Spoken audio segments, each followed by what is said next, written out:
नमस्ते यहाँ सबैलाई पुनः मेरो यो च्यानलमा स्वागत गर्न चाहन्छु।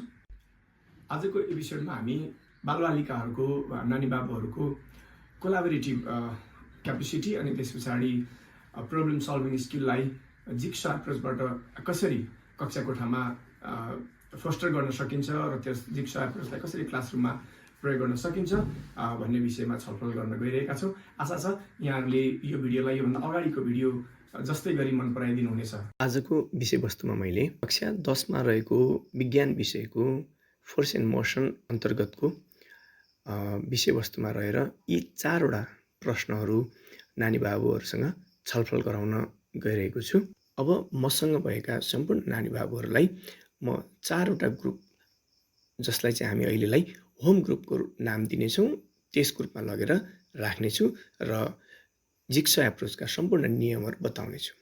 त्यसपश्चात म हरेक 4 वटा ग्रुपमा एउटा विषयवस्तु लगेर राखिदिनेछु र त्यहाँ भएका भाइ बहिनीहरूलाई एक जना वा दुई जना होम ग्रुपबाट निकालेर त्यो फरक टेबलमा लगेर राखिदिनेछु, जसलाई मैले एक्सपर्ट ग्रुप भनेर नामाकरण गरेको छु।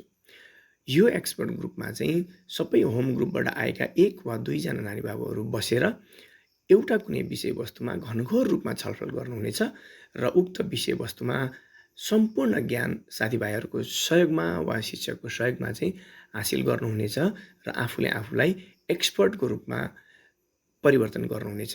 यो ग्रुपलाई हामी एक्सपर्ट ग्रुप पनि भन्दछौँ। अब एक्सपर्ट ग्रुपमा रही नानी बाबुहरूले छलफल गरिसके पश्चात नानी बाबुहरूलाई पुनः पहिलेकै होम ग्रुपमा चाहिँ फर्किनलाई म भन्नेछु।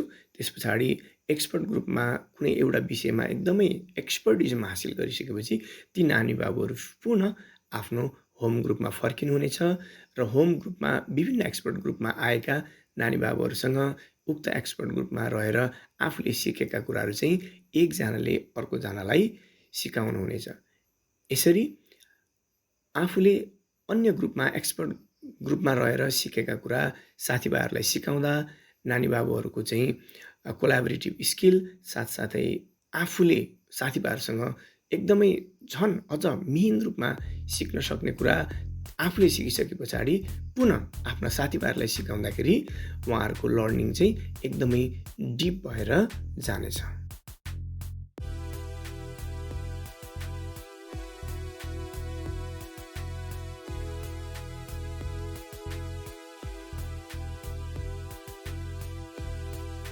साथीहरू, तपाईहरुले यो भिडियो हेरेर पक्कै पनि हजुरको क्लासरुममा लगेर यो जिक्सा एप्रोचलाई कसरी प्रयोग गर्न सकिन्छ भन्ने कुरा धेरै आइडिया पाउनुभयो होला।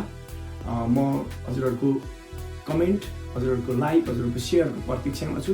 केही क्वेरिजहरू भएदेखि हजुरहरूले मलाई राख्न सक्नुहुनेछ र यो आज सिकेको कुरालाई चाहिँ भोलिदेखि नै हजुरहरूले क्लासरुममा प्रयोग गरेर फिडब्याकहरू दिनुहुनेछ भन्ने आशा राख्दै पुनः अर्को भिडियो छिट्टै लिएर आउने बाचा गर्दै आजको लागि बिदा हुन चाहन्छु।